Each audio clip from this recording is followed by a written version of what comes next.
Welcome to the second session of the 2021 Plant Phenotyping and Imaging Research Center, or PERC, Symposium. My name is Stavness. I am a faculty member in computer science and an enhancement chair at GIFS and the new director for the PERC program. I will be facilitating this afternoon's session. This afternoon, we have a really excellent set of speakers, all related to the topic of PERC Flagship 2, on mobilizing root-soil-microbiome interactions. PERC is funded by the Canada First Research Excellence Fund, or CFREF, and led by GIFS on behalf of the University of Saskatchewan. So I'll just start by explaining the structure of the session. The talks from our speakers have been pre-recorded, and then we'll play them back to back, and then we'll come back for a live Q&A session with the speakers afterward. So please direct any questions you have while you're watching the videos or afterward to the chat on the right-hand side. And then once the Q&A starts, I'll draw from these questions to have a discussion with our speakers. So we have 5 speakers this afternoon. Our keynote speaker is Dr. Claudia Wagner-Riddle. Dr. Wagner-Riddle is a professor in the School of Environmental Sciences at the University of Guelph, Canada.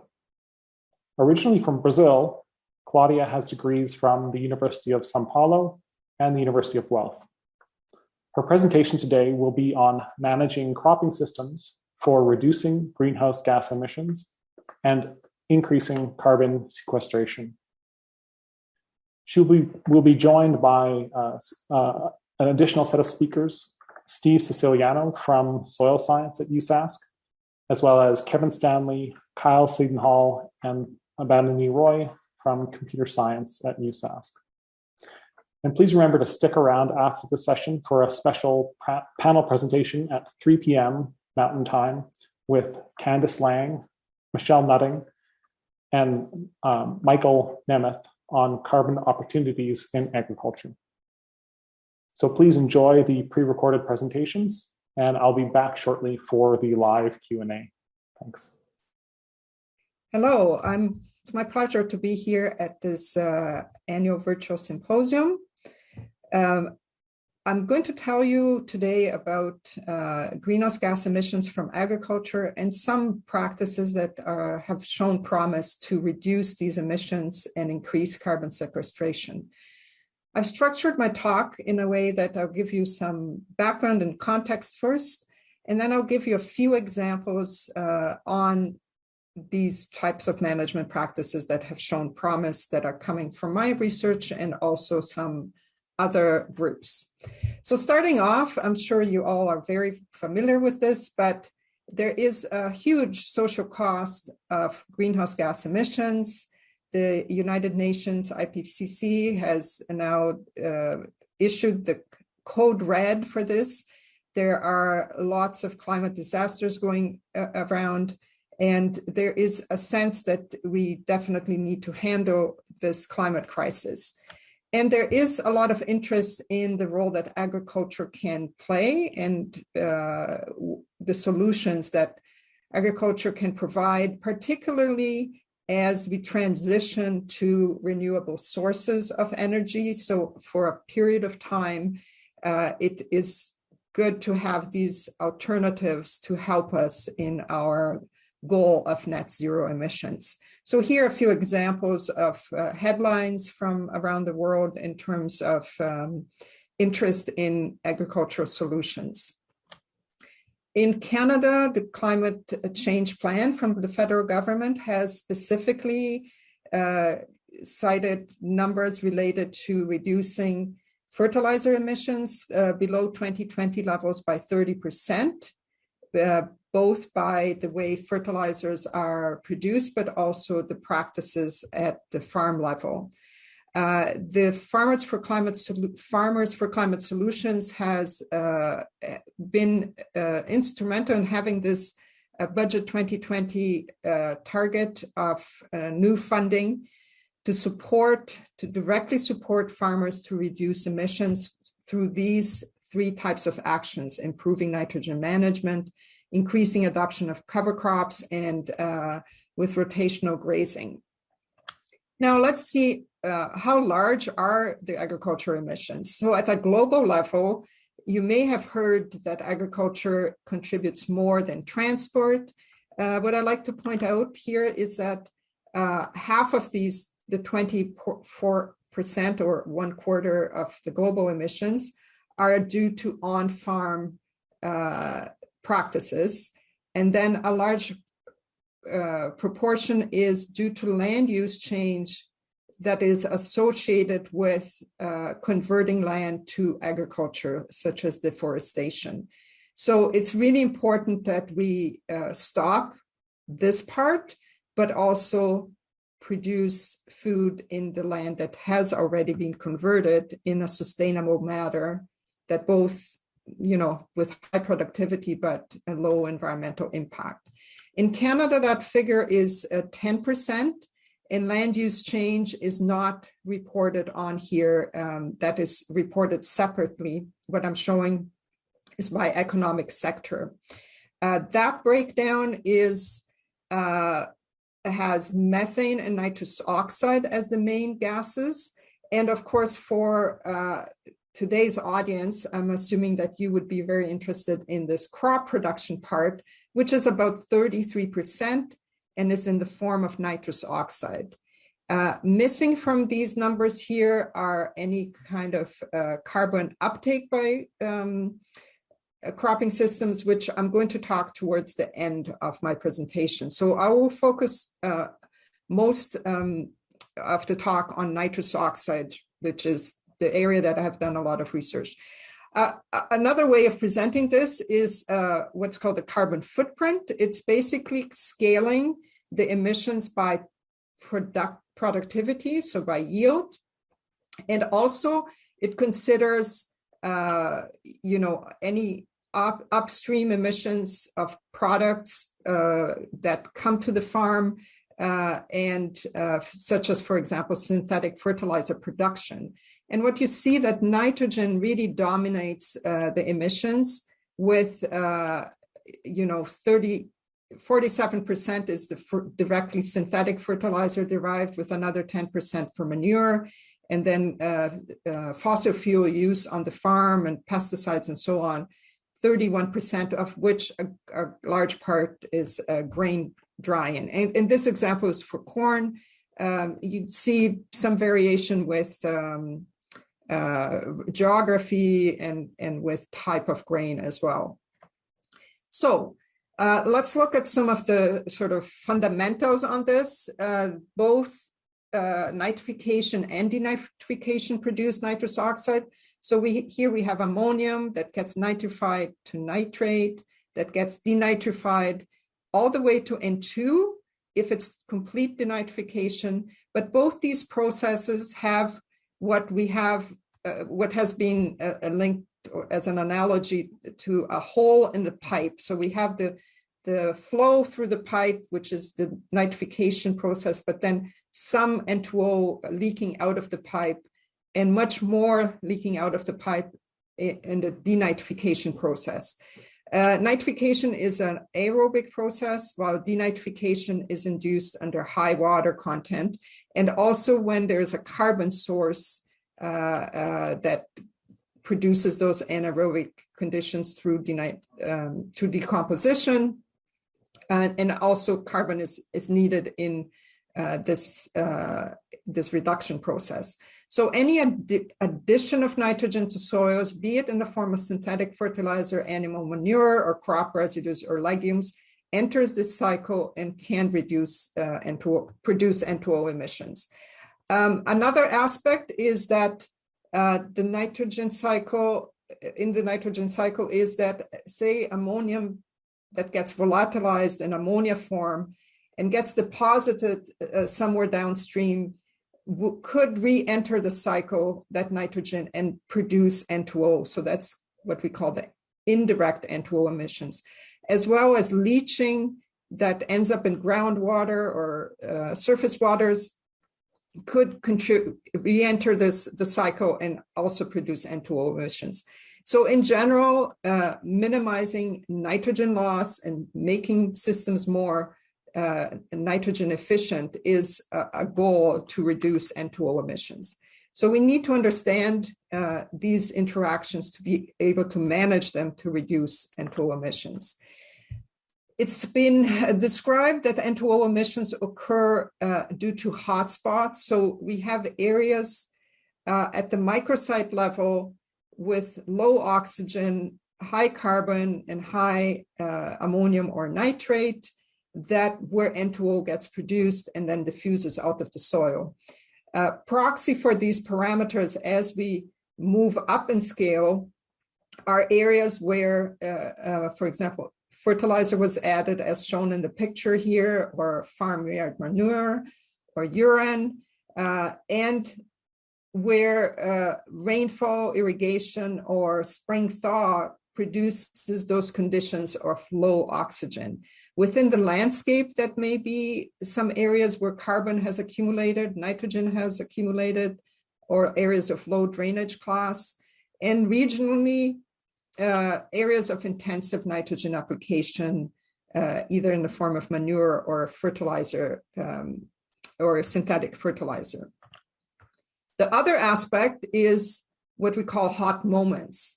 So in the picture here, you can see nitrogen applied at planting and not much happening with N2O emissions. But then if we have a rain that brings those conditions to the anaerobic level or limits oxygen within the soil, we get these peaks in successive rains.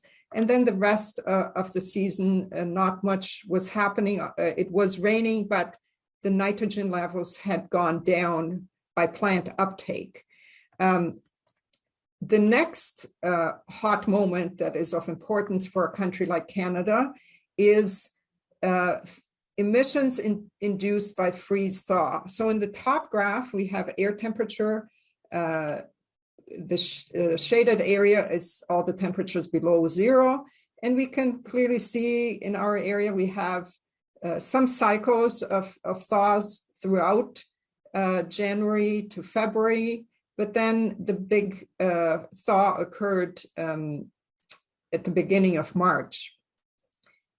And at the bottom here, we have flux, so emission per area time, and for two fields. So definitely a field that had fall manure application is a hotspot, and a field that had hay had a bit of an emission here, but mostly not big events.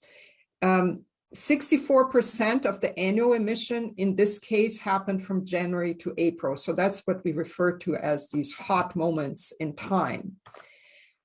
So how do we manage these hotspots and hot moments? It's all about minimizing those times when we have high nitrogen, available carbon, and water.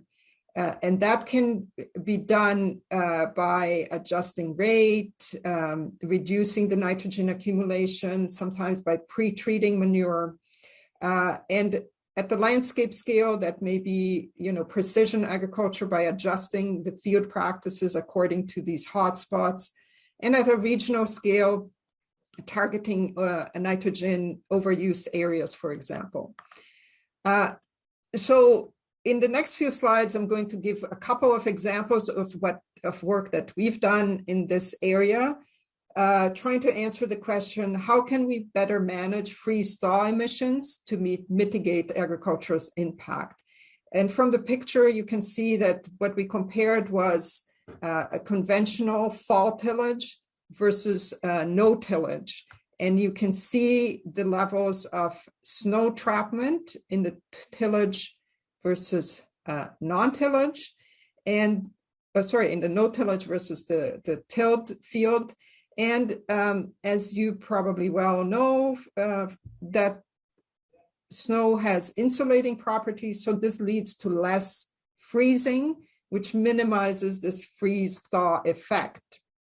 And you can see, well, we have seen very consistent reduction in emissions due to no-till. I'm blowing this up here in terms of hourly fluxes. In the main spring thaw event, much higher emissions from conventional tillage than no-till. And over 5 years, there was a reduction of about 35%, with 80% due to reduction in non-growing season emissions. If we increase the use of perennials, so now we're talking about plants, I think that this group is really interested in that. We see that that emission due to spring thaw if we accumulate emissions over November to April, is very small for perennial crops, and that involved data from Ontario and Manitoba. And if we have spring nitrogen input, it's higher, fall nitrogen input much higher. So we don't quite know why that's the case. I'm very interested in this root soil interactions, and we're starting some work with a new postdoc on that. Now, the next question is related of how we can manage the nitrogen fertilizer inducement emissions, so in the growing season. So applying at different times, so when the plant needs it versus different products. And I find the 4R framework a useful framework to communicate this, except of course we need to define what do we mean by right? So the right source, the right rate, the right time, the right place. These may be quite variable from region to region. What I'm going to present to you is the work that we have done with corn in Ontario, but there's been a lot of work out in the prairies by my colleagues that has looked at these types of questions. So the right source is what I'm going to emphasize, and it's really about managing these transformations that I talked about before. So if we add inhibitors that inhibit the hydrolysis of urea to minimize the ammonia volatilization, that's an indirect effect, but also impacts N2O. If we add inhibitor to slow down nitrification, we avoid the higher peaks associated with denitrification, as well as reduce nitrate leaching, which is an indirect loss. So we've looked at 2 inhibitors, one for nitrifiers and one for urease inhibitor combined. And the idea is that applying this would delay the transformations and allow for more plant uptake. So we've done this work year round.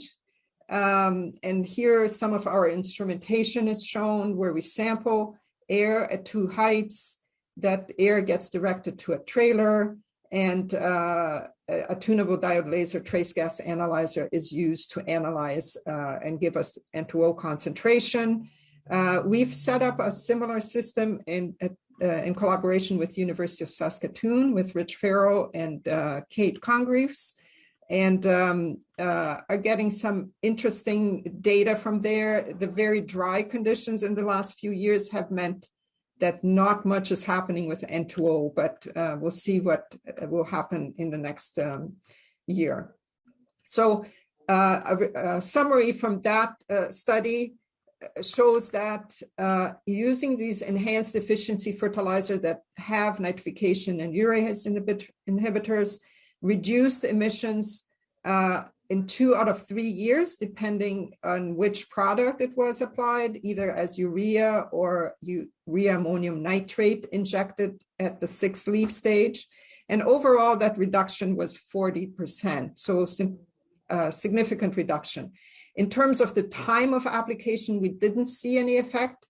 It was really a function of when the rains come, and in our case, we had both at planting and after 6th leaf stage. So it was really just a shifting of when the emissions occurred. And we also found that if we apply the enhanced efficiency fertilizer at planting, it's not different than applying it at side dress. This graph shows, again, the mechanism. So before fertilization, even if we had rain, because nitrogen had not applied yet and it wasn't plentifully available, we didn't get any flux. But as the period after fertilization shows, once you apply UAN and have high moisture content, you get emissions.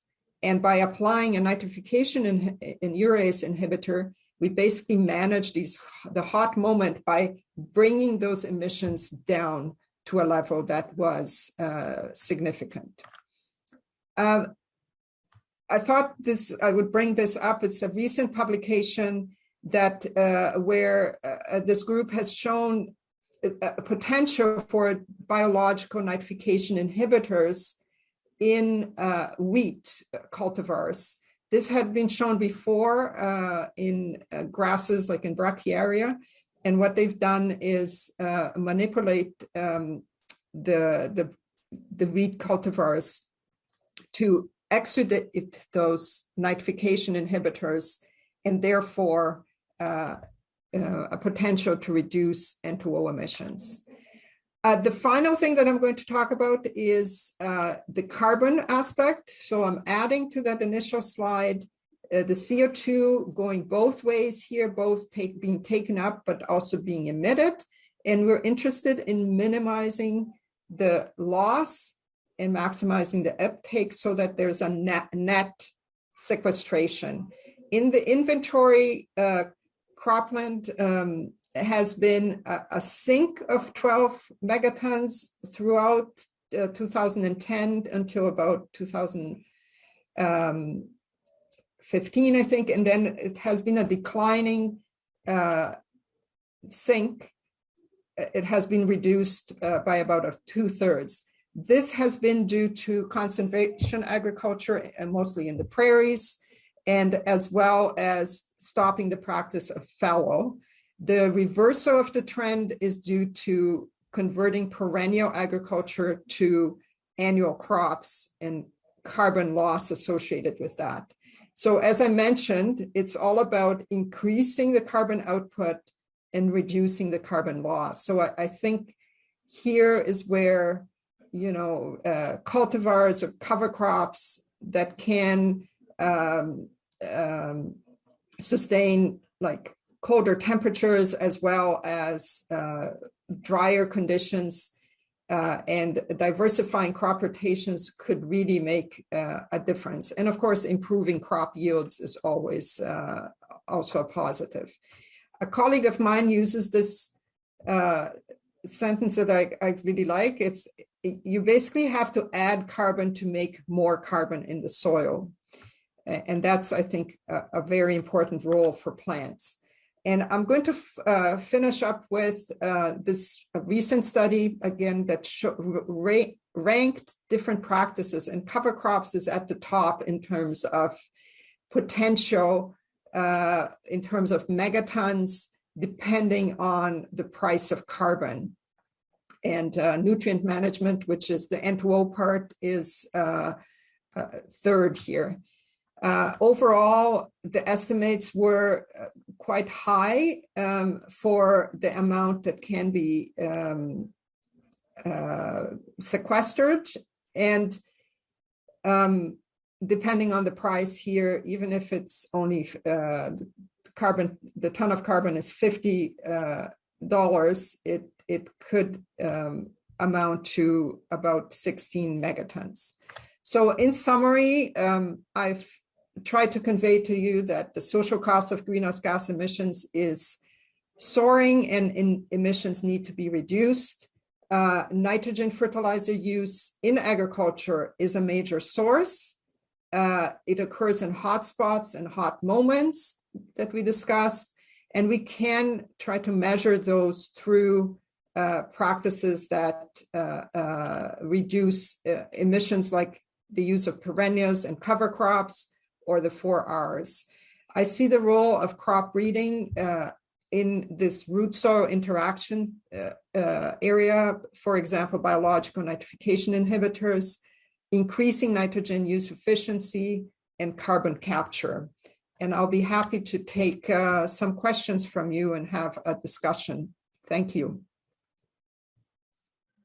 Hello, everybody. My name is Siciliano, and today I'm going to talk about the ecology of the canola microbiome. This represents 5 years of hard work by Dr. Jennifer Bell, who was a PhD student at the time, and Dr. Stephen Mamet, who was a research associate at the time. And one of the very first challenges that we dealt with when we were beginning to frame this project was very simply, what is a good canola line? How do we define what a good canola line is? Well, the good news is that plant breeders have long thought about this problem and come up with various solutions. And one is this idea of consistently high yields. So this is a situation in which a plant gives consistently high yields with relatively low variance. Or in other words, in the parlance, it's called a line with high yield stability. And so our question was, if we can identify lines with high yield stability versus lines that aren't quite as high yield stable, have as high yield stability, is there a microbiome associated with that? So we developed a data analytic pipeline that was able to deal with the initial 5,800 bacterial species that are present in the canola microbiome, and then through a data filtering step, bring that down to approximately 980. And then with various machine learning approaches, we were able to get this down to identify a key 27 microbes or bacteria in this case, that are linked to yield stability. So a way to think about this is that there is a microbiome community that is linked to yield stability that typically consists of between 25 and 30 microbes. And this was consistent across 4 different station years. Now that we knew that there was 27 key bacteria, the question was, how important were they compared to known drivers of yield performance, such as an environment, phenology, and genetics. And what we did with the structural equation analysis is we were able to see that the yield performance was tightly linked to the bacterial microbiome.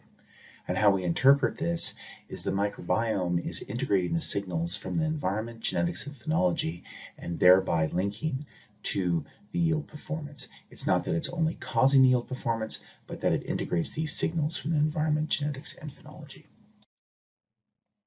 So, in essence, how you can think about this is that in the selection of canola with high yield stability, breeders have also selected a specific microbiome. And immediately as scientists, our question is, how did this come to be? And when we think about community assembly processes, we should be thinking about environment and biotic interactions. So we have various environmental filters and various biotic filters, and that gives rise to our local communities. A further refinement of this approach is to think about this in terms of deterministic or stochastic approaches. And these can be deterministic selective approaches or approaches linked to dispersal processes. And in addition, there is drift, which often means you're realistically getting not external selective pressures, but internal selection pressures on the community. And when we take a look at the canola microbiome, what we quickly see here, so this is 10 weeks at Llewellyn, and we've taken a look at the leaf, root, and soil. And what you can see is that by the time you've got, after the first 3 to 4 weeks, so right at the bolting flowering stage, once that stage is passed, you're starting to get a lot of homogeneous selection. And so the key aspect I need you to take away from this is that if you are not well established in the community by bolting, you are not going to get established in this community. There's tremendous pressure, homogenizing pressure occurring in that community. So what are the take-homes from all of this work? Well, if you're going to engineer the canola microbiome, focus on the root interior at the bolting flowering stage. And in our work, at least, across 4 station years, there were 27 key bacteria that were consistently linked to yield stability. Now, why? We're not too sure yet. And the next steps of this project? Well, there are 2 next steps. The first is understanding what bacterial metabolic pathways are linked to yield stability by the analysis of the metagenome. And you can see below here an example of work that we're currently doing on other soil systems. We've currently sequenced the metagenome and have assembled it, and now are about to begin analysis. The second slide is more of a high-risk step, and this is a crazy idea in which we're seeing if we can extract the microbiome signal from the phenome signal, which represents a lot of the very unique and extensive data set collected through this project. Thank you. And thank you to all our funders over the years who have been patiently funding us as we've been doing this. What I've found is a pretty fun project. Very interdisciplinary and a lot of fun to work on. Thank you. Hello, everyone. My name is Kevin Stanley. Thank you for coming to the talk today. I'll be presenting on linking data above and below the ground. As I said, my name is Kevin Stanley. I'm currently the Department Head of Computer Science, although I'll be done in a few weeks after this. I'll be done my term and on sabbatical.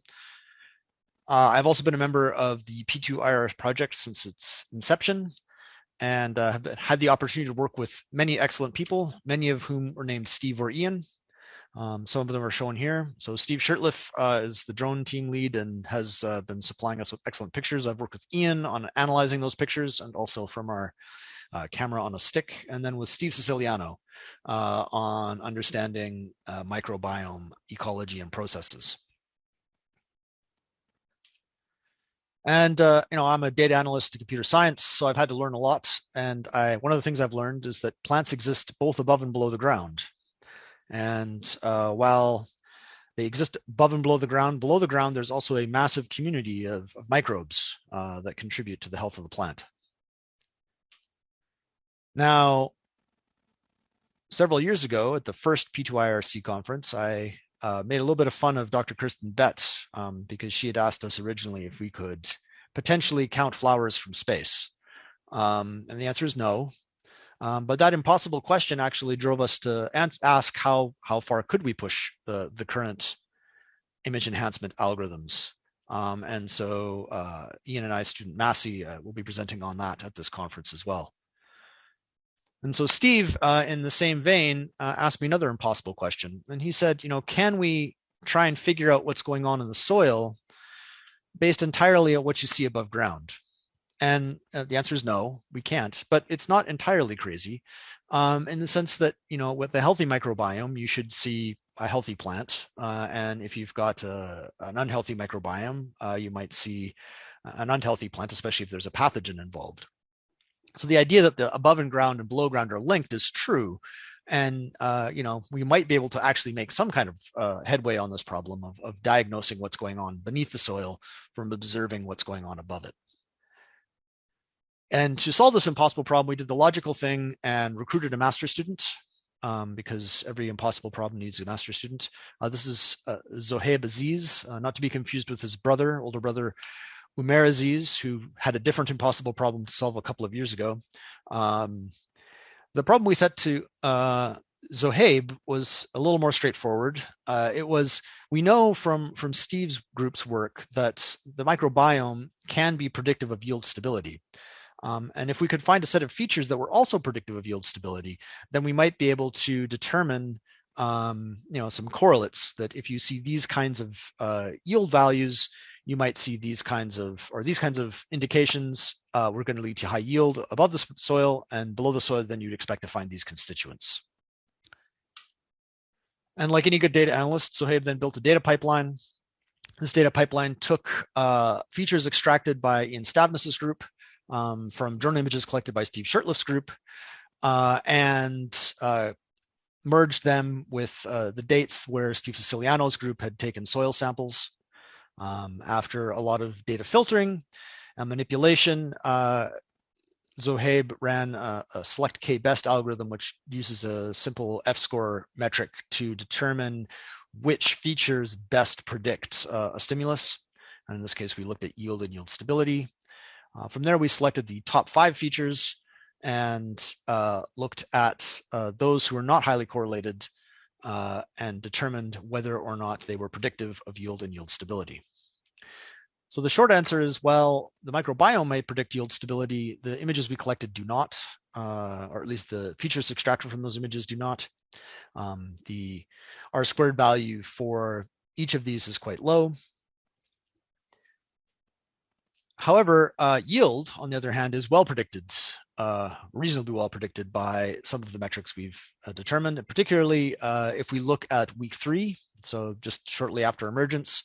And what we can see here is that the features that have been selected are strongly indicative of plant growth and health, and could be considered a kind of a proxy for the concept of early yield talked about by agronomists.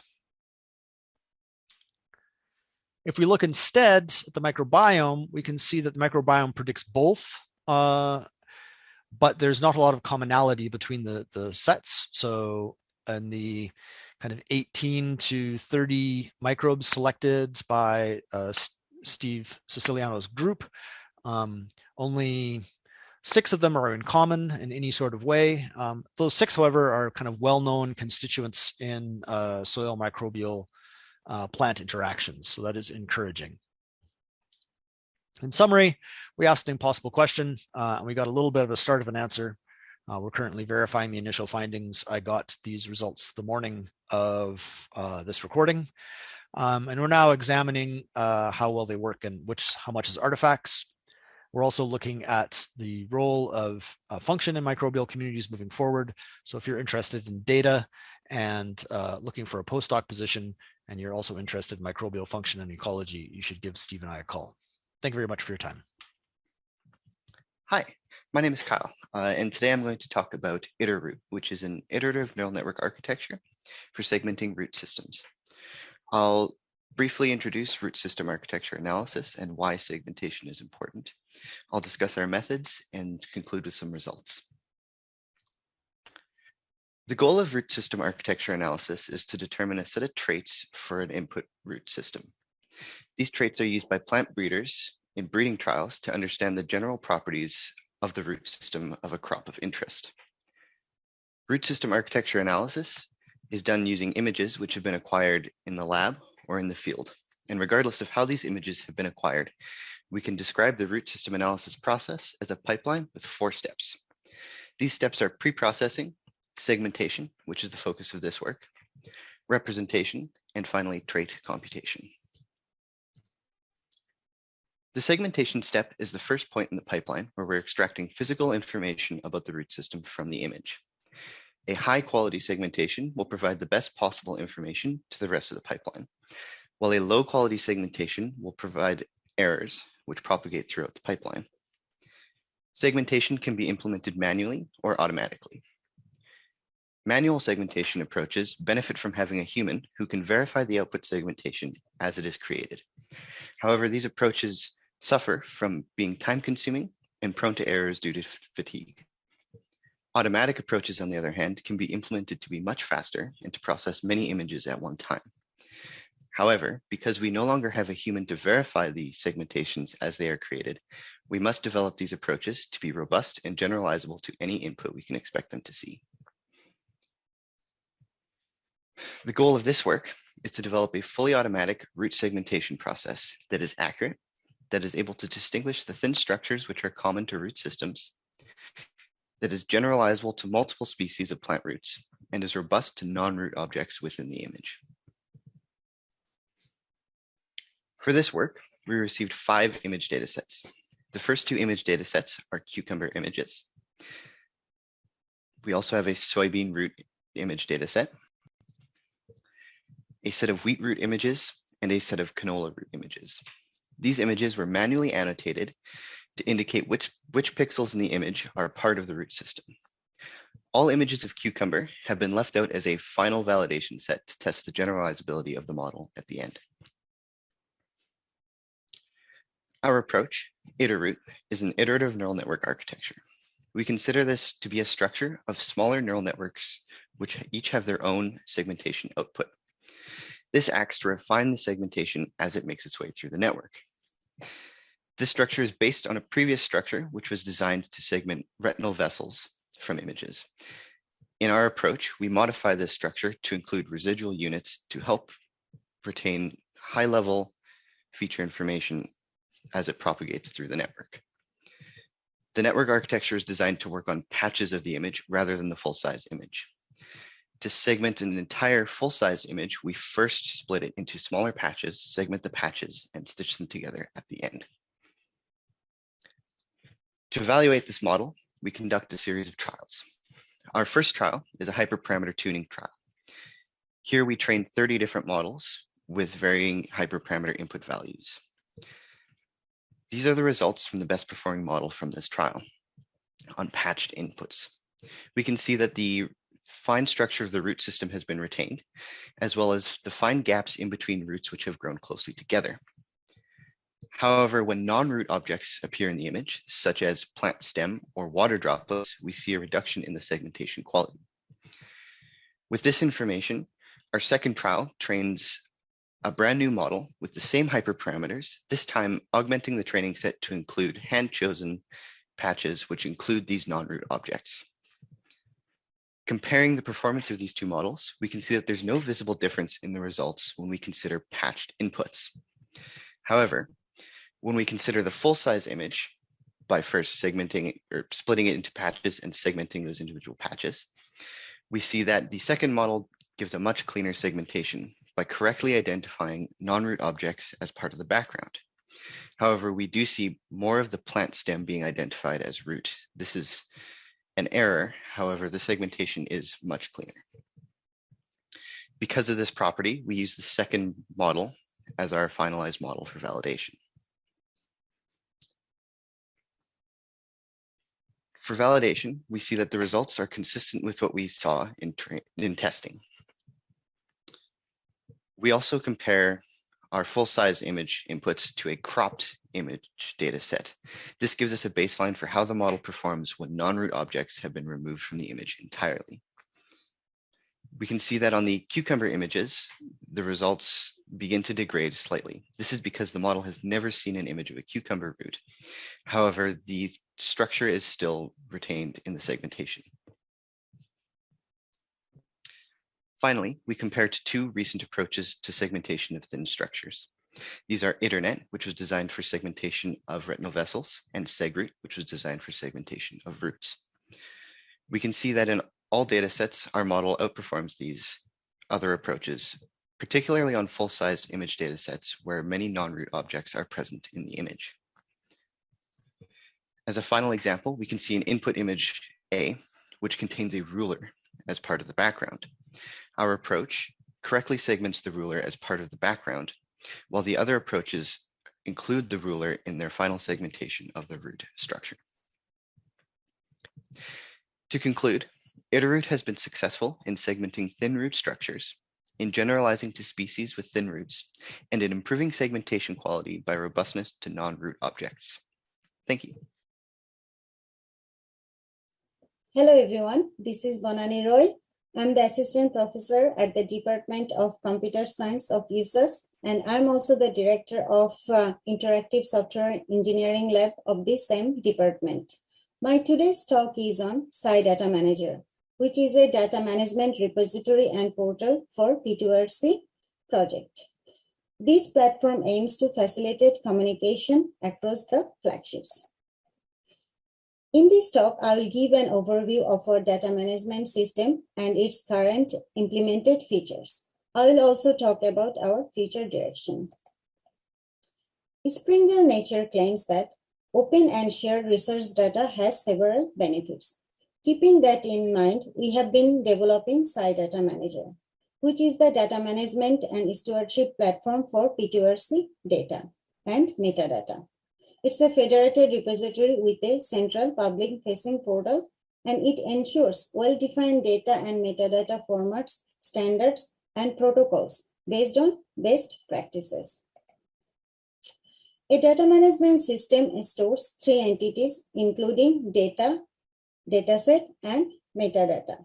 It also offers different functional components for managing data and metadata during different research stages, including planning, active, publishing, and preserving stages. So this figure shows how data are handled using different components in different research stages, along with metadata. Three categories of people are involved for developing Data Manager. So the first row shows the PIs. The second row shows the research team, which includes me. and the third row shows the development team. The overarching goal of the SciData Manager is the sustainable preservation, retention, and sharing of P2RC data. To achieve the goal, we have set 4 objectives. So the first objective is to employ a systematic software development process with a continuous integration and continuous deployment pipeline. And this development process is driven by P2RC Flagship's requirements. Second requirement is to develop a federated repository and public-facing portal with a well-defined data model.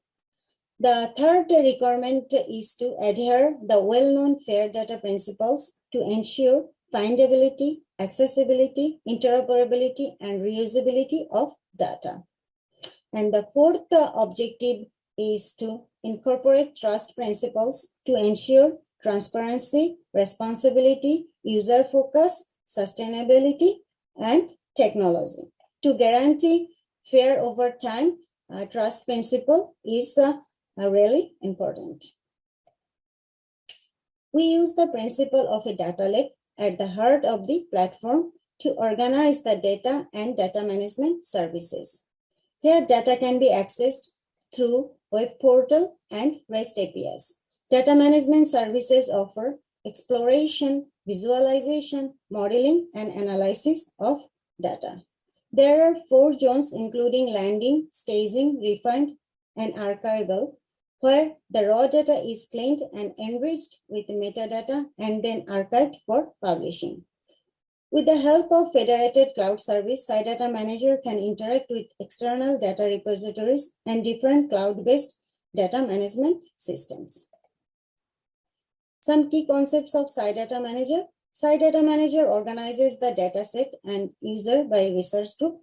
Here, research groups are hierarchical, containing subgroups, and here user access permissions are managed based on group membership.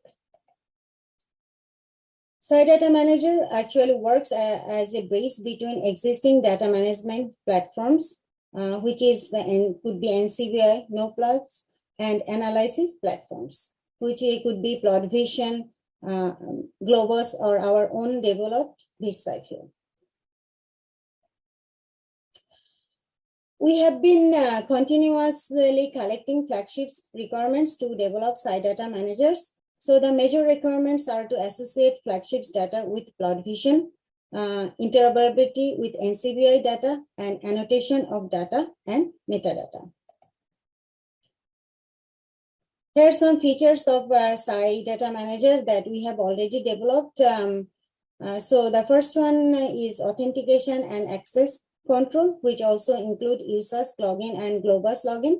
And the second feature here, search and filter. We have used Elasticsearch for fast queries on large volume of data and metadata. And we have also used Neo4j graph database. And the third feature here, you see data upload and submission. It supports concurrent file and folder upload. And for large data file, Globus transfer is used, Globus transfer. More features include data visualization, data versioning with provenance, data set, group, and user management. SciData Manager is already integrated with BizCypher, which is our custom-built workflow management system for data analysis. We have developed plugin for external web applications to access SciData Manager datasets. We have also developed RESTful web service and API to access SciData Manager. SciData Manager is integrated with Copernicus that is used for data and metadata storage. Here you can see some screenshot of SciData Manager. So the search and filter result of groups and dataset is shown in the top left figure using an expandable list. The right figure shows the details of dataset and groups, and the top, like the bottom figure shows the image from the image viewer.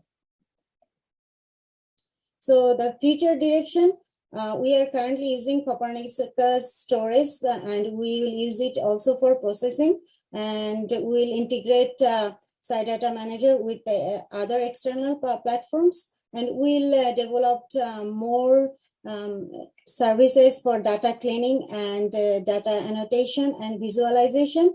And we'll also develop a standard metadata template discussing with the P2RC flagships. Here are the websites for SciData Manager, and thank you for listening.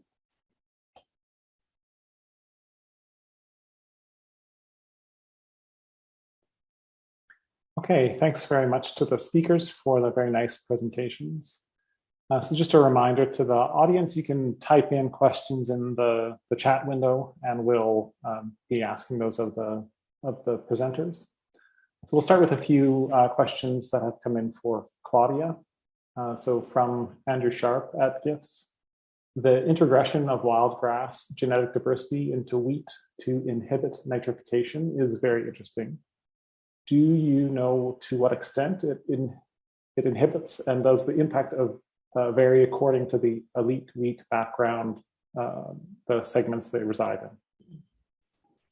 So I added that slide at the end because I thought that would be interesting for this group. The study is relatively, well, it's very new, and also the assessment of N2O reduction was done just in the lab. So because the study was mostly about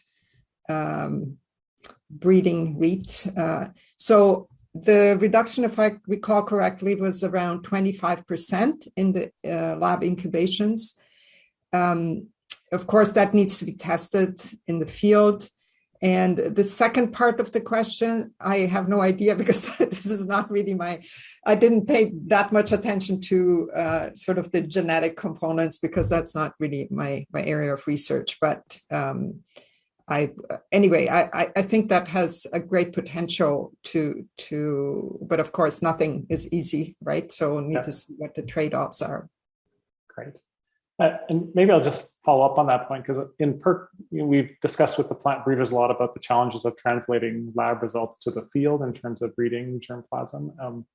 In terms of measuring these emissions in the lab versus field, do you find there's a big difference?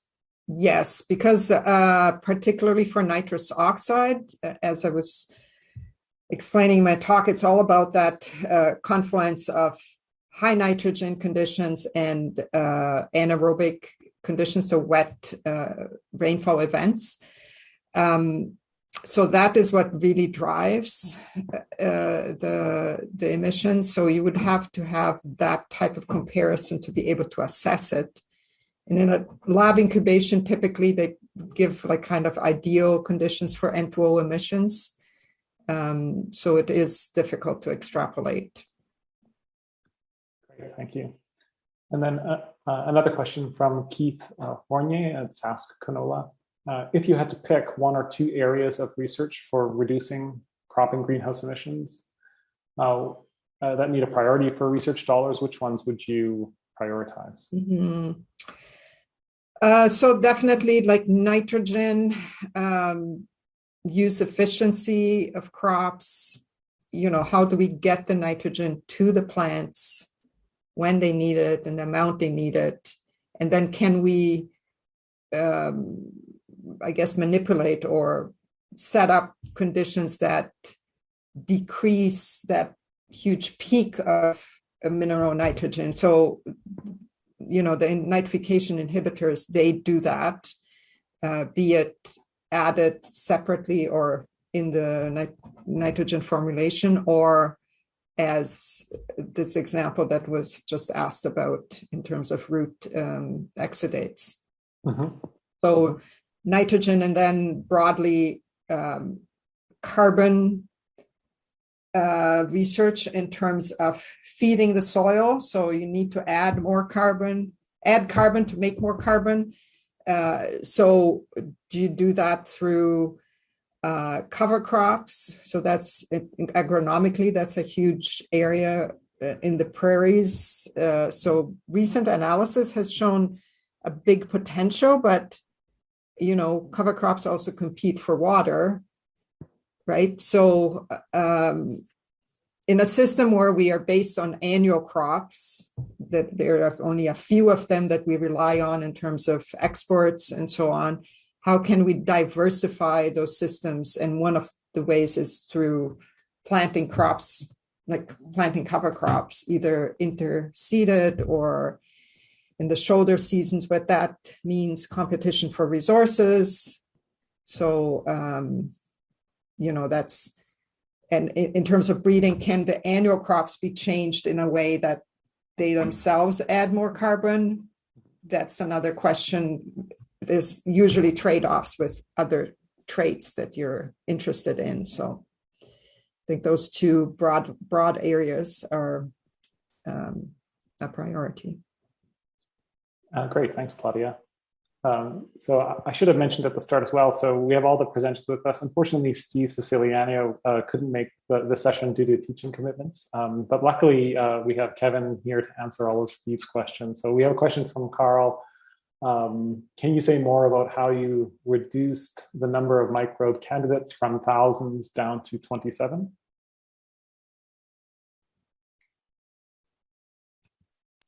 Yeah, that does sound pretty aggressive, but it's necessary. So a bunch of the steps are actually pretty simple because there's a lot of noise in the system. A lot of the microbes occur in very, very small quantities, too small to be actually meaningful in any real way at the point of measurement. So if you counted 3 of a total possible population of 3,000, probably those 3 microbes aren't really swinging things in one direction or another. So there's a count filter. There's a filter for occurrence across the different fields, experimental fields. So were these common to all trials or were they unique to a trial? That was necessary in part to avoid overfitting later downstream. What we found was that if we didn't do that, the downstream algorithms would tend to pick out these kind of unique microbes that only occurred once in a particular line that performed particularly good or particularly bad. And so it was basically doing a pattern matching kind of thing on extrema and not really finding anything meaningful. And then the last thing is this algorithm called CellBall, which we didn't write. And I can't remember the names of the authors off the top of my head, but it's short for select balance. It's an R package.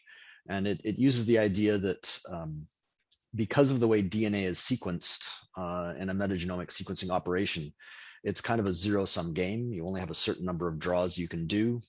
And so the proportions are all relative. So it's not technically the same as a regular random variable. It's a special kind of random variable called a balance.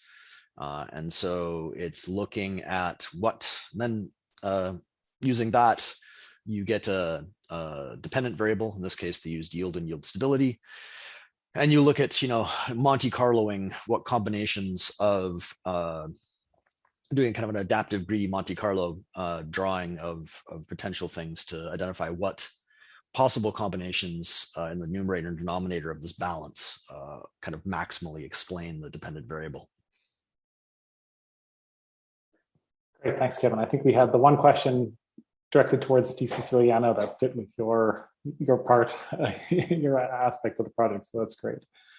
And maybe I'll just continue with a question that I had for you related to this notion of feature selection. So you found that the microbiome data seem to correlate better with yield and yield stability than did the image-based features, at least for yield stability. So I was wondering how much the feature selection process might play into that, and on the image-based side of things, if you have thought about using feature selection-based approaches too.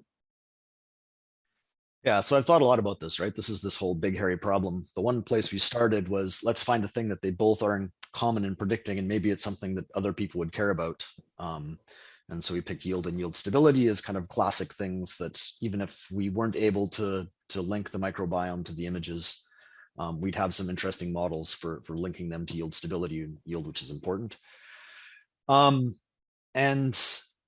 I think there's 2 things going on, really. One is exactly feature selection. And the short answer for the images is we don't have very good geographical variance features in the feature data set right now. And so with the standard features we've got in the feature data set, they don't predict yield stability. This is not shocking because we don't have a lot of things that predict or measure differential abundance. So that'd be the first thing to do, would be to add those features to the feature set for the different kinds of things that we're measuring. And the second thing is I'm a little suspicious actually of how well the microbiome works. I did mention that we had some issues with overfitting at the beginning that we have largely addressed. And I do believe that there is definitely some predictive power there in the microbiome. I'm not sure that it is that much better than the images for yield. I think that we might be getting a bit of a bump from more subtle kinds of overfitting in the microbiome data because there's so many more to work with. So I think it's a bit of an effect going both ways. There's probably a little too much going on in the microbiome that's probably a little better than it should be. And then because of the features we had to work with, it's probably not quite as good as it should have been in the image selection. Oh, that's great. Yeah, no, I think that's very insightful. I think that helps a lot. And then let's move to Kyle. So I think you had a nice presentation of the analysis side of your work. I was wondering if you could talk a bit more about the annotation tool that you developed as well, because I know that annotating, like drawing out these root images to get the ground truth, is very tedious. And so maybe you could talk about things you did to sort of help that process along. Yeah, so we designed a tool that splits the image into smaller, more manageable patches to annotate on. The idea was that focusing your context on a specific area of the root system gives you an easier time for getting the fine details. And so the tool that we built will automatically split up those patches and then apply just kind of a best guess threshold to give a starting point that's usually kind of bad, but close enough to give you an idea of where you need to edit that annotation to make it more accurate. Great, thanks. And that tool itself, is that a sort of self-contained piece of software that you've published? Yes, it is publicly available. It's on GitHub, and it's a standalone piece of software that can be used. Oh, that's great. Thanks, Kyle. Hopefully that's beneficial for the other phenotyping community. And Carl Goodwin has another follow-up question. Is that what about it is laborious, and how long does it take, for example, to annotate one root image? Yeah, I don't have a number for the length of time it takes. It still takes quite a bit of time, especially if there's lots of small roots with lots of little areas in between them. So I don't have any data for how much faster it is, but the major benefit that it gives is better control over the image, because the input image is usually incredibly large, and that can be hard to pan around, especially when you're zoomed in so closely to get the detail that you need. And so the benefit is more on the fatigue side, I would say, of just giving a more focused annotation experience for the image. Great, thanks, Kyle. And then over to Banani. So thanks for the update on the data management platform. You mentioned the FAIR principles and trust principles in the design. I was wondering if you could just comment on, of those different dimensions, for example, in FAIR, which have you found to be most challenging for the data sets that we are collecting in PERC? Thanks, Ian. That's a great question. So FAIR principle actually offers the findability of the data sets, where you need to able to find the data set using different search engines like Google. So data needs to be available with some globally defined identifier. We call it persistent identifier. We are working on it. The main challenge is now for the P2RC project is to get the data from the different flagships. After the we are contacting with different flagship people, but after the pandemic, it became more challenging to get access to the researchers. But we are working on it. And another thing, the hardware resources. Copernicus is now available, but we had to wait for a long time to get the access for this resource. Now we can put the data in the Copernicus server, but still we are working to get the access for the CPU so that we can do some data processing, faster data processing. Yeah. Currently, we are facing these challenges, and another thing is the interoperability is a problem because we need to some flagship people are developing a platform like Plot Vision, and we need to interact with those platforms to get data. And this is kind of another challenge we are facing, but we are working on it, and hopefully this challenge should be resolved soon. Yeah, great. Thanks, Banani. Yeah, there was a nice discussion about these data challenges in the first session this morning about the heterogeneity of data in these phenotyping and genotyping experiments. So yeah. Yeah, so we are working on it so that we can have a uniform data model, data representation, and ontology, so that these different representations problem could be resolved using the SciData Manager. Great, thanks. And so this leads into a burning question I had for Claudia around how it is that you collect the data on emission data from field trials. So I wonder if you could provide some background for the PERC community on that. Yeah, so the most commonly used method involves placing a cover over soil that's usually fairly small, and then collecting manually, or it could also be done with an analyzer, collecting the gas that comes out of the soil. That method is well suited for agronomic experiments, so small areas, but it's not, it doesn't have a high temporal resolution. So we've basically kind of specialized in this, in what we call flux tower measurements, because they are, the instruments are set up on a tower over a large field. The one behind you, the one virtual behind you is my virtual field here. Yeah, yes.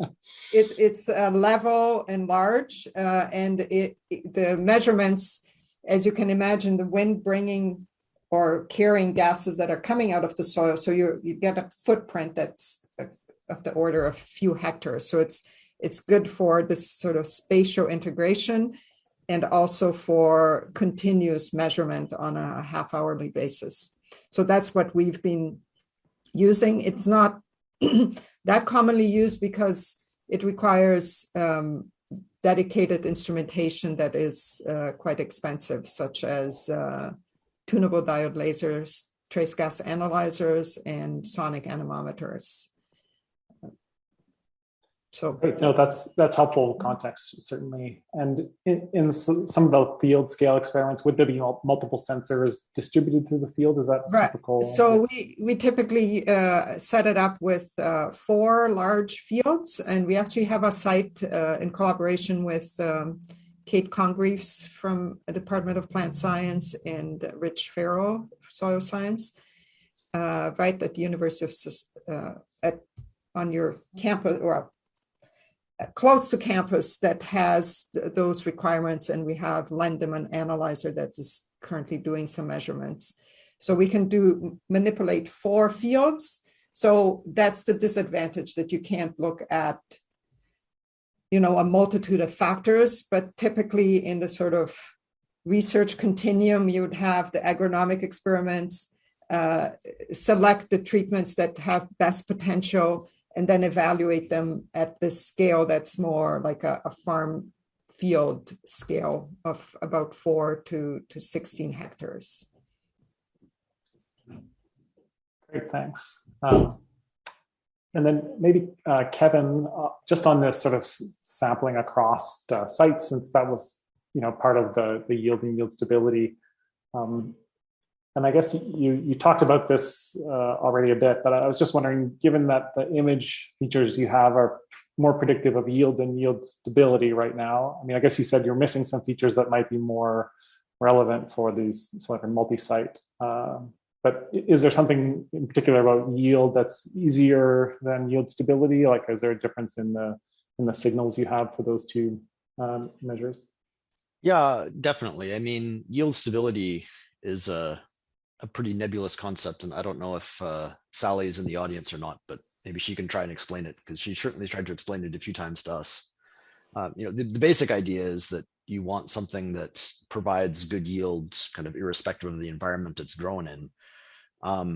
But it's hard to sample across a large variety of environments. It's hard to get a really big N there. So it does tend to be a little bit of a notional measurement.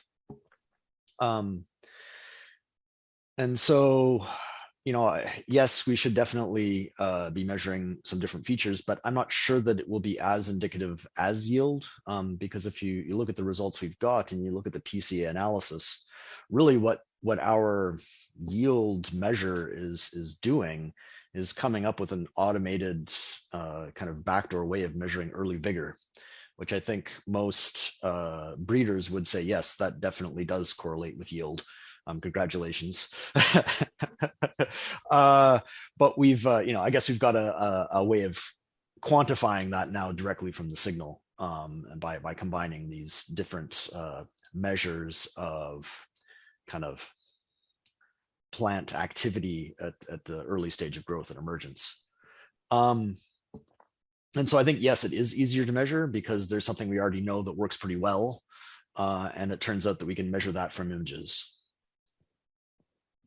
Yeah, great. That's great.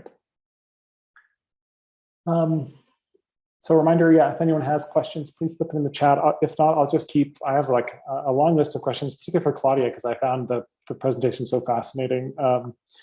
So what I really liked was this sort of this idea that there's these hot spots and hot moments, and related to rainfall and hot moments.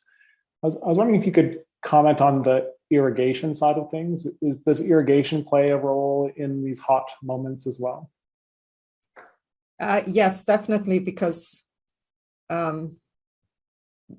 if you're adding water, and think about what typically is done. If you're not irrigating, if you're a farmer, you apply fertilizer, you wait for the rain, because that's the next thing that will help, right? And if you're irrigating, you will add those two things in time.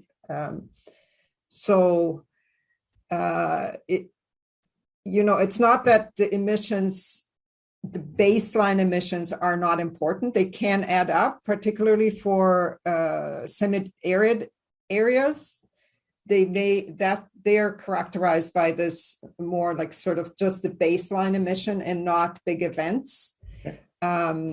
Except, of course, it does also rain in semi-arid areas. So when the rain comes, when the fertilizer is there, then that's so. Irrigation management has a role, and one would be, I haven't done research in this area, but if you only add around the root zone, which also goes with the water use efficiency, right? Like, as opposed to sprinkling everywhere, then that would minimize the occurrence of these hot moments, because you're not soaking the soil, like you're just adding a little bit at a time. And I think the idea of the nitrification inhibitors is the same thing. It's like you still want that nitrogen to be available, but you don't want to be available all at the same time, which is what we do when we add it, right? Like So you can either split the applications or add something that will sort of delay that transformation. I see. Great, thank you. And then Kyle, I had a few technical questions to you. So in these convolutional neural network approaches, as you presented, a common approach is to take patches of these very large images and then feed those through the convolutional neural network. And I was wondering, in your experience with the root images, that the size of the patches that you use, is that an important decision point? Like, how did you know, smaller or bigger? Is there a trade-off there you could elaborate on? Yeah, so we chose 256 by 256 size patches, and that was mostly based on the papers that we were basing our research off of. But part of the reason that that's important is giving the network enough context of the thing that you're trying to teach it to understand, while not giving it too much information so that it's picking up on things that maybe aren't relevant to what it is you're trying to learn. So there's definitely a balance there of choosing a correct size. And I think that can largely depend on the subject of what you're trying to do. We found that the size we chose worked well, and we didn't really experiment with any other sizes of patches, but I would imagine that would have some impact on the results. Okay, yeah, so maybe that also could be a direction to explore in the future, to see how you can, more context is important, or you scale. Absolutely. No, that's great. And Banani, I know in your research program, you work a lot with sort of evaluating usability of data systems and how people use these sort of tools. So I was wondering if you want to expand on maybe some of the lessons you've learned from having people use some of the tools you've developed, either the data management system or maybe the workflow system. Yeah, so my research is on interactive software engineering. So my focus is on this project in particular now to make the best uses of the data. So in order to do that, like a researcher will store the data, but if it sits there, there is no use of the data. So you need to apply tools to get good insights from the data, right?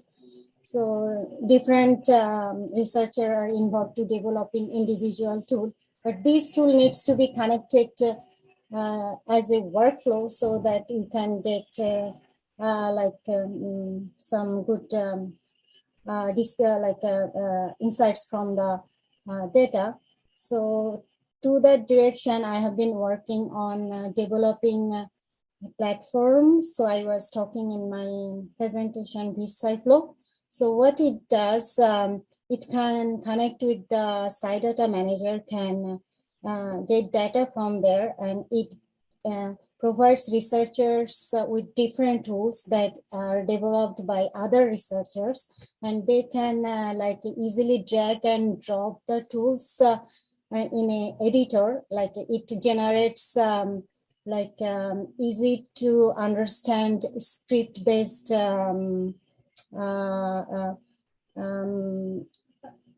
it is kind of script-based language that research can see, and they can easily understand the language, and they can configure the tool, and they can connect the data set with a particular tool and also with other tool, and make workflows and run the workflows and do the experimentation again and again with the different data sets, or they can change the configuration of the tool and can see that.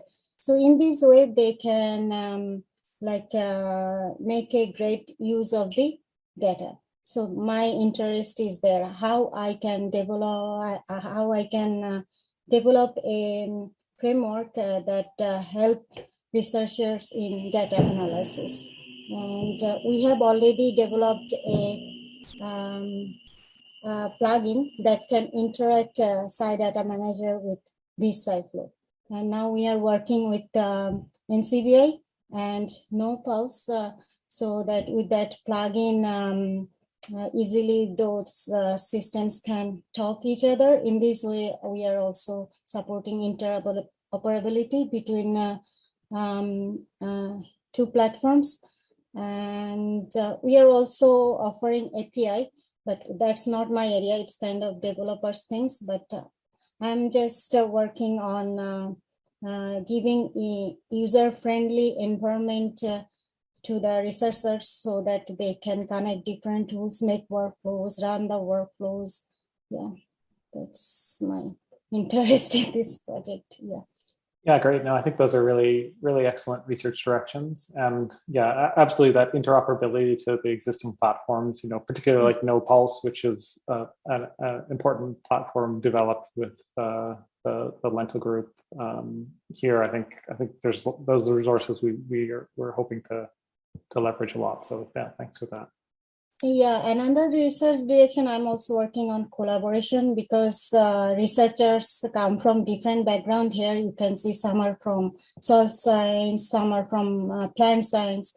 So Kevin is involved here as a computer scientist. So they need to work together to make workflow. So I'm also working on like how they can do real-time collaboration while designing the workflows and utilize their expertise in workflow composition. That's also my another research direction here. Great, thanks, Banani. So we had another question from Andrew Sharp at GIFS. This is back to Claudia. So for the hotspot and water availability, so these events imply that the impact is primarily associated with a shallow depth. Is that the case, or is it something where the deeper depth saturation ultimately would have a similar impact, but just maybe over a longer time period? Oh, sorry, Claudia, you're muted. That's correct. It's mostly a surface phenomenon, not that N2O does get produced at depth. In fact, we've seen at freeze thaw very high concentrations, but that N2O, the theory, I guess, is that as it's diffusing out of the soil, potentially, it gets further denitrified all the way to N2 gas. So we've done experiments where we labeled nitrogen, applied at the surface and applied at 30 centimeter depth. And even though we had a lot of labeled N2O at depth, we did not get a lot of labeled N2O coming out of the soil compared to the surface labeled N2O. So that's correct. It's really the management of the top 15 centimeters that is important. Great. Thank you for that. And then a question for Kyle. This is from Nasi Asahi, one of our PhD students. So she was wondering if you could explain more some of the differences between your model and the other baseline models that could not successfully pick or separate out those non-root features. Yeah, so we compared against two different models. SegRoot was an architecture that's based off of SegNet, which is just sort of a general segmentation type of network. And so the differences there is that our network is an iterative structure. And so what that means is the segmentation is iterated over some number of times to sort of slowly refine the details that are coming out of those segmentations. Another difference between ours and both of those approaches that we compared to are that we made use of a residual sort of internal structure. And the idea behind that was that they help to propagate sort of the higher level information that we get at the beginning of the network to later layers in the network. And so my understanding from the results we've seen is that that process of preserving that higher level information help to better distinguish between the non-root and the root objects, which is why we're seeing, or part of why we're seeing that difference, I think. Okay, yeah, that's great. Thanks for the explanation, Kyle. I have a couple more questions for Claudia. So I like the description of the inhibition of the nitrification process. And perhaps this is a naive question, but I was wondering, is there also mechanisms that can inhibit the denitrification process, or is that's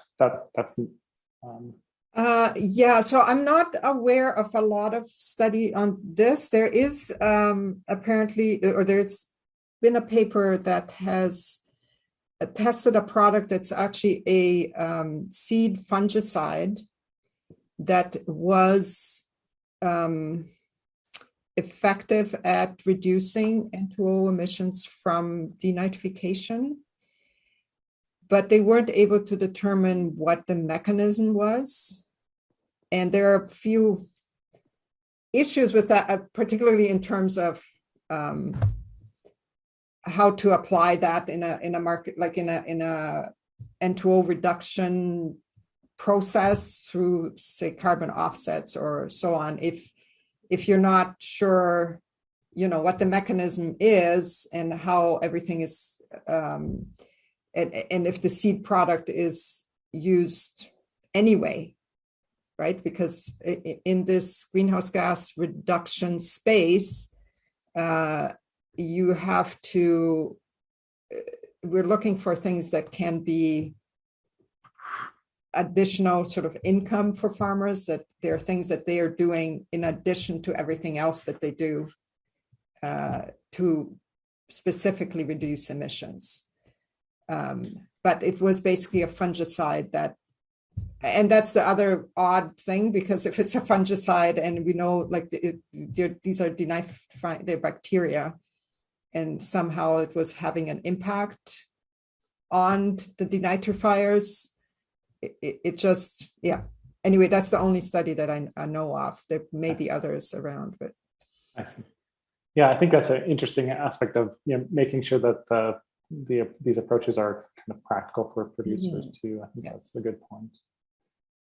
And then we had a question from Sally Vale, one of the canola breeders that we work closely with at Agriculture and Agri-Food Canada. So would breeding-based selection for greater root to shoot ratio or selection for larger root systems, regardless of the shoots, improve below ground N2O scavenging to reduce in-season losses associated with precipitation? Mm-hmm. Yeah, I think that the root soil interactions are a really interesting area to explore more in these greenhouse gas emission practices to reduce greenhouse gas emissions. If anything that affects the efficiency of N uptake, let's say through a larger root system, that potentially has potential to reduce N2O emissions, because it would mean that nitrogen would get quickly into plants and not be creating those conditions for N2O production. So there is also the whole carbon side, right? I'm not an expert on that, but in terms of root exudates that feed microbes and that result in carbon storage in soil organic matter. So that's another very interesting area. Great. In your presentation, I liked the discussion of both nitrogen and carbon, and it seems like an interesting story where for carbon, you want to put more carbon in, which would sort of potentially suggest, I guess, higher nitrogen, application rates to get more sequestration of carbon. So I don't know, maybe you could expand upon this trade-off or this sort of scheme to balance those two. Yeah, it is a bit of a trade-off in the sense that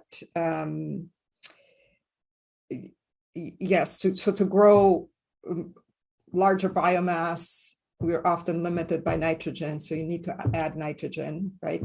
So I don't think anybody is advocating we won't add any nitrogen, but it's just as to how that is done and how efficient that whole process is.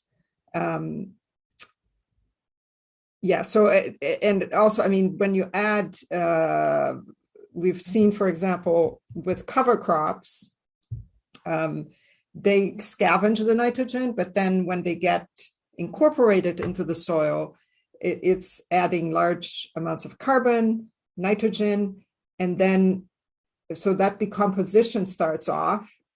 And then if you follow with your annual crop and add nitrogen, now you have the perfect combination again for high N2O.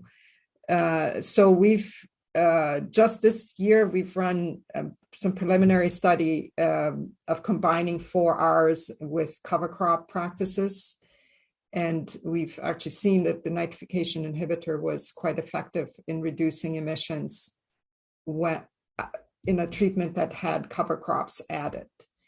So I really see also a sort of combination of approaches. I don't think there is sort of a one silver bullet of if we all do this, it's sort of multi-pronged approach to the problem. Great, thanks very much. So maybe I'll just end with a couple last more general questions about the interaction between different disciplines, because that's been a big part of the PERC experience here, that we've learned to do this. And Kevin, I'll start with you, because I think your collaboration with Steve's group and the Soils group is one of probably the closest collaborations. Also the imaging and the plant breeding has been close as well. But maybe do you have some overall thoughts about things you've learned from the collaboration with the soil science group? Where to even start? So I think the big thing is you have to be patient off the top, because it takes a long time for everyone's vocabulary and I'd say academic or scholastic processes to kind of converge, so you can effectively start working together. If you actually want to work together. I mean, there's another model where you kind of are tossing things back and forth over a wall, and for very well-defined problems, that's fine. But if you're trying to formulate the problem as you move, which is often the case in research, then you need to have these tighter interactions. So I think patience off the outset, coming up with a common vocabulary is huge. Next one is really dumb, but super important. You actually have to like working with the people, because there are so many other kind of competing interests when you're an academic, that if you've got a project going on and you're not entirely fond of all your collaborators, something will easily kind of rise to supplant that. So it's important to find people you can work well with. And then, I think it's really important at the end of the day, probably the most important thing is to respect each other's expertise and need to do science in each of your domains, so that you don't end up with one of these service models where, the one group is, providing data to computer scientists, or computer scientists are providing coding services to an analysis to breeders or something like that, or soil scientists. And so, you really have to have this, you have to find problems that will lead to scientific value, academic value for both parties. Yeah, that's great. I really agree with that last point. And I think those are probably the key thing to find the really, really hard and impactful problems too, if there is those contributions on both sides. Yeah. And maybe I'll go to Banani then. Do you have other things to add from your experience interacting across disciplines? Actually, what Kevin said, I totally agree with him. I don't think I have that much to add. Kevin already said everything. You need to have the patience. That is the main thing when you are collaborating, and give time to the group so that problems can be understood properly, and what services and expertise of the group can be realized. Everything needs time, and nothing can be done here quickly. So patience is very important, that Kevin already said, and respect. We need to respect each other's expertise. That is very important. And, I started this project in 2016, and I got the opportunity to interact with different multidisciplinary researchers. And while in this road, I actually faced different challenges. And the main challenge here I faced that time.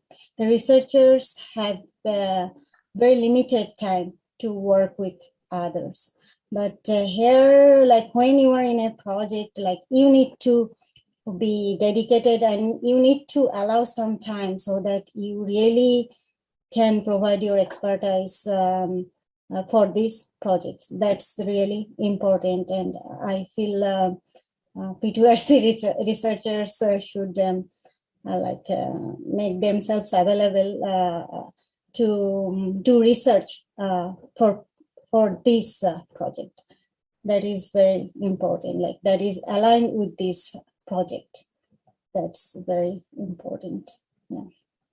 Oh, great, thanks. I think those are great points too. And then Kyle, maybe I'll ask you from the graduate student perspective. We sort of throw you into these projects where you have to work across disciplines. So maybe do you have anything to add from your student experience? Not particularly. I think most of what Kevin said stands even from the perspective of a lowly grad student. Being able to understand the problem from both sides is a very important thing, and it takes a long time to get there. And getting that terminology and understanding and getting the expertise to be able to apply that in a way that actually gets somewhere. It's a very slow process and it's very important. But having that ability to kind of bounce back and forth between disciplines is very valuable. Great, thanks. I'll just take exception to the comment about lowly grad student, because absolutely the graduate students are the motors that are driving the discovery engine. So, but I appreciate your points about interacting. So, we're thankful that you took up the charge to do that cross-discipline graduate work. The other aspect of PERC that I think is quite unique is that we're very focused, particularly in the second phase of PERC, on the impact of research. So really trying to translate and connect the discoveries to actually deliver them to agronomy companies or to growers. And so maybe I'll just end the session with a question to Claudia about your experience in the space of management practices and N2O and greenhouse gas emissions. If you have any broad comments about translating research results to growers or to industry. Yeah, I mean, that is why we're here, right? Like in all the research questions that we're trying to answer, it's really not, our impact is really minimal if all we do is publish papers, like in this very sort of practical aspect of agriculture, science, and so on. So I think there are a lot of companies out there, like in the greenhouse gas space, that are trying to work with growers, work with government. So we need to get our expertise and our findings out. And they're very interested as well. So it's all about that, how you communicate the results in a way that is understandable and relevant for them, right? So it's that elevator pitch, right? Like, tell me in 3 minutes, what is it why is that important? Why should I care? So. Absolutely. Yeah, I think that's absolutely critical. Great, thank you. Well, and thanks to all of the presenters in this session. I think we had a really nice discussion, so thanks very much. And so I'll close this session, but I'll just take a minute to go through a couple points. So I do want to direct the audience to check out the poster sessions on the Symposium website, the posters on the Symposium website. So you can view them now at any time. And then tomorrow during the lunch break, we're actually going to have breakout sessions. So you can go and actually interact with the poster presenters. So it should be a bit more like an in-person poster session. We're hoping tomorrow. So please do attend that. And then I wanted to just remind everyone that our next session will begin at 3 p.m. So we'll take a short break here, about 20 minutes or so. And then at 3 p.m. Mountain Time, we'll premiere a special pre-recorded panel with guests from Nutrien on carbon opportunity in agriculture. So that'll read quite well from this session. And that panel session will be facilitated by GIFS CEO Stephen Webb. So please do take a short break and then come back to watch that panel session. And with that, I'll thank the speakers again and thank the audience for their questions, and we'll take a short break. Thanks very much.